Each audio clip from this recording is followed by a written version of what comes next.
الذي نصف أما بعد فأعوذ بالله من الشيطان الرجيم بسم الله الرحمن الرحيم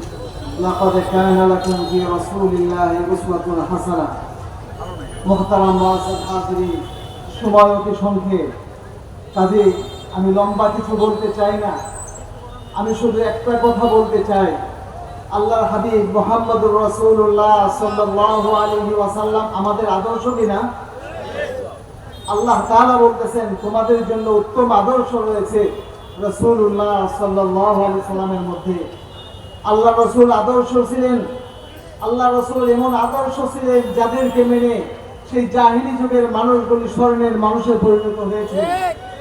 আল্লাহ রাসূল মদিনায় এমন এক ইসলামী হুকুমত কায়েম করেছেন যে ইসলামী হুকুমতের ছায়াতলে সেই বর্বর মানুষগুলো তারা দামি হয়ে গেছেন তারা জান্নাতি হয়ে গেছেন আমাদের জন্য উত্তম আদর্শ আল্লাহ রাসূলের আদর্শ যেরকম ভাবে আমাদের মসজিদে যেরকম ভাবে আমাদের ঘরে আমাদের সমাজে তেমনিভাবে আল্লাহ রাসূলের আদর্শ সেই জিহাদের ময়দানে আল্লাহ রাসূল 200 যুদ্ধে আল্লাহ রাসূলের জামানা কমপক্ষে 200 জিহাদ হয়েছে তার মধ্যে 27টা যুদ্ধে আল্লাহ রাসূল নিজে অংশগ্রহণ করেছেন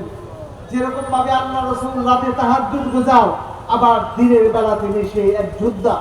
কাজী মুহতারাম মুআজ্জিজ হাজিরিন আমাদের শায়েখ এমন এক শায়েখ আল্লাহ তাআলা আমাদেরকে মিলাইছেন যিনি ময়দানে কি বীর আবার খানকায় তিনি পীর আল্লাহ তাআলা ওনার নেতৃত্বে আমাদের বাংলাদেশে ইসলামী হুকুমত আল্লাহ তাআলা কায়েম করে দেয় আমিন